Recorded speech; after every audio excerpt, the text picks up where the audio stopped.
Monsieur, madame, bienvenue sur cette chaîne pour cette deuxième vidéo.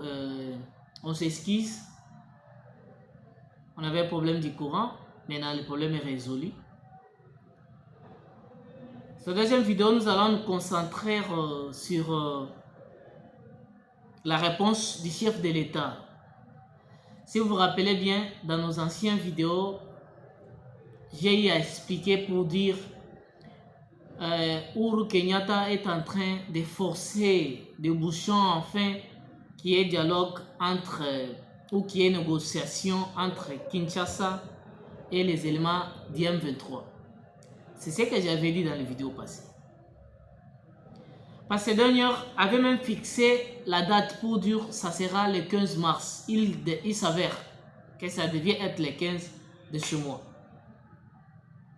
Alors, moi, j'avais dit que le président de la République devait nous dire clairement, soit il envoie Patrick Mouyaya, le porte-parole, soit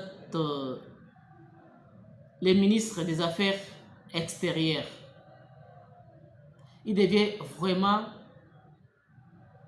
nous expliquer pourquoi cette négociation, parce que l'Assemblée nationale avait signé, où il a mis un sceau pour dire pas question de brassage dans des groupes armés dans différentes fonctions de notre pays. Alors, Uhuru Kenyatta, c'est lui qui forçait des choses. Alors moi, je pensais à des fois, comme je vous avais dit toujours, dit que le président, il nous répond d'une manière et d'une autre. Et aujourd'hui, dans le point de presse que je vous ai lancé, en collaboration avec la FNC, le président a répondu pour dire pas de négociation avec les groupes rebelles. Il a insisté. Il a bien précisé pour dire nous ne négocierons jamais avec les groupes rebelles. C'était à côté du président suisse.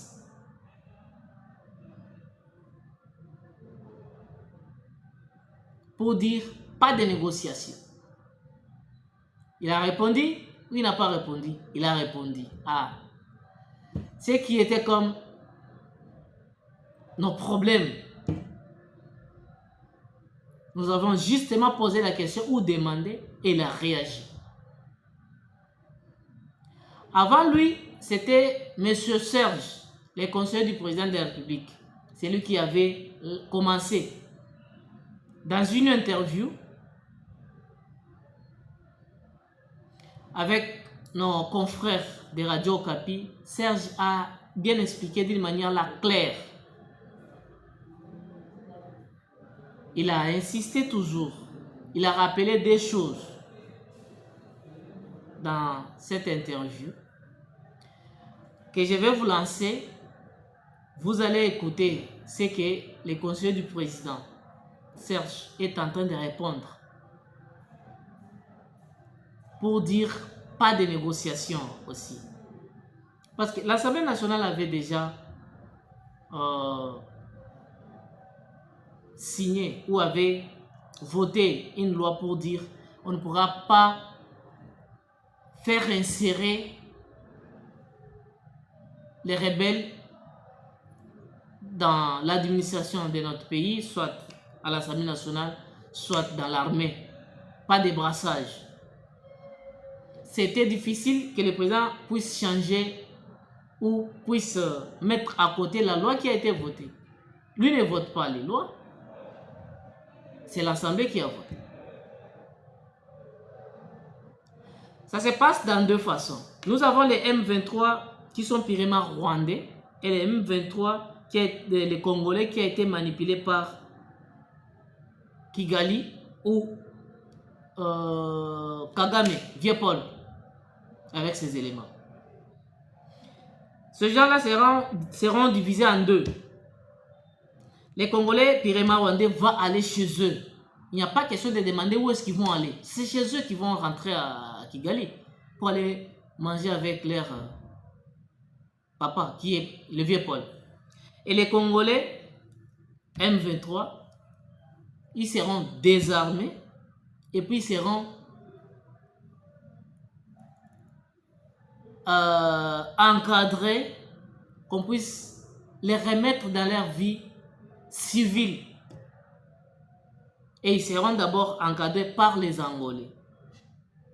Ces dernières seront là pour protéger ces gens jusqu'à tel point où ils vont reprendre leur vie habituelle comme nous. Ils se réveillent le matin, ils cherchent comment je peux manger aujourd'hui, comment je peux manger demain, ainsi de suite. Les enlever d'abord, l'idée là de prendre des armes pour tuer leurs frères. Je vais vous mettre Serge. Il est... Pardon, excuse, je commence au début. Il explique nos frères de l'Okapi. Serge Tshibamou.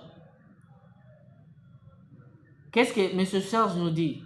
Alors, j'aimerais apporter deux précisions. La première, nous ne sommes pas en train de négocier avec le M23. Okay. La deuxième précision, qui est de taille, c'est qu'il faudra se souvenir que tout a été bien défini par le communiqué de Luanda du 23 novembre 2022. Alors, ce communiqué stipulait, entre autres, le cessez-le-feu immédiat et sans condition du M23, 2, leur retrait des positions occupées, les localités qu'ils ont occupées pour le jusqu'au Mont Sabinho voilà. Et 2 ou 3 autres localités autour du Mont Sabinho pour leur cantonnement et pour leur désarmement et pour entrer notamment dans le processus qui s'ensuivra. Alors là où nous en sommes aujourd'hui, c'est vrai, nous avons appris qu'il y a eu quelques retraits d'ailleurs timides de certaines localités qu'ils avaient capturées. Nous attendons notamment un mécanisme qui est prévu par le communiqué de Luanda, c'est notamment le mécanisme de vérification ad hoc, qui est d'ailleurs tenu par les Angolais. Donc c'est aux Angolais d'abord de commencer par faire une restitution de ce qu'ils auront vu sur terrain, notamment vérifier que le M23 s'est réellement retiré, et non seulement se retirer, mais la question majeure c'est se retirer vers où? Se retirer vers notamment le Mont Sabinho, ainsi que les autres localités qui ont été bien déterminées et bien définies par le communiqué de Luanda et ainsi que les autres communiqués qui sont suivis. Donc le mécanisme est bien défini, je répète, cessez-le-feu, retrait vers le Mont Sabinho et les localités déterminées, et ensuite cantonnement. Après le cantonnement, il y a le désarmement qui devrait être fait. Je m'irais aussi préciser que tout ce processus-là est fait en coordination avec la force régionale de la communauté d'Afrique de l'Est, la MONUSCO et surtout les FARDC, parce que c'est ce que le communiqué dit. Donc, les FARDC sont totalement impliqués avec les Angolais et de temps en temps, ils consultent la force régionale ainsi que la MONUSCO pour ce faire. Les forces angolaises aussi seront déployées dans l'Est de la RDC. Pourquoi le choix de Kindu comme leur base arrière? Autre précision de taille, M. Alain Hiroun. Les Angolais ne se déploient pas à Kindu comme base arrière. Kindu est le lieu du cantonnement des ex-combattants du M23 et les Angolais seront là pour protéger les sites, seront là pour encadrer tout ce mécanisme de cantonnement qui se fera. Alors, j'ai parlé un peu plus tôt du Mont Sabinho, de quelques localités. Ces localités ou ces endroits serviront en fait de pré-cantonnement pour le M23. Et c'est là, par exemple, il y aura l'identification parce que ceux-là qui doivent être cantonnés ne peuvent être que des Congolais. Les Rwandais qui font partie du M23 doivent retourner chez eux et nous ne garderons que les Congolais et c'est eux qui seront donc admis à tout le processus, tout le mécanisme qui s'en suivra après le cantonnement qui aura été fait au niveau de Kindu pour préparer probablement leur réinsertion de la vie civile. Alors, voilà, c'est ce que je viens d'expliquer ici, non? Donc, ces gens-là seront dirigés au niveau de Mont Sabinho. À partir du Mont Sabinho, là, on va diviser. Les Rwandais vont aller chez eux. Et les Congolais vont rester chez eux aussi. Et les Congolais, on va les désarmer.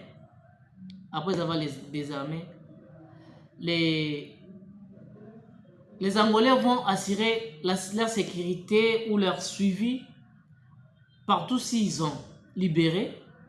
On les désarme et puis on va les intégrer dans la vie civile. Leur ancienne vie ou leur vie habituelle. Donc, voilà comment cela va se passer. Donc, nous ne pouvions pas dire que nos autorités collaborent ou ils veulent dialoguer avec les M23. Il n'y a pas de dialogue. Pas de dialogue. N-O-N. On est d'accord? Messieurs, madame, c'est la fin de cette émission. Pour aujourd'hui, nous arrêtons par ici. On se voit prochainement. Partagez, commentez, likez nos vidéos et appelez d'autres personnes à s'abonner à cette grande famille. Nous avons cet amour ensemble avec vous. Nous disons, l'orgueil précède la chute et l'humilité amène l'élévation ou la gloire. Soyons unis derrière nos forces armées, soyons unis derrière les chefs de l'État. Merci.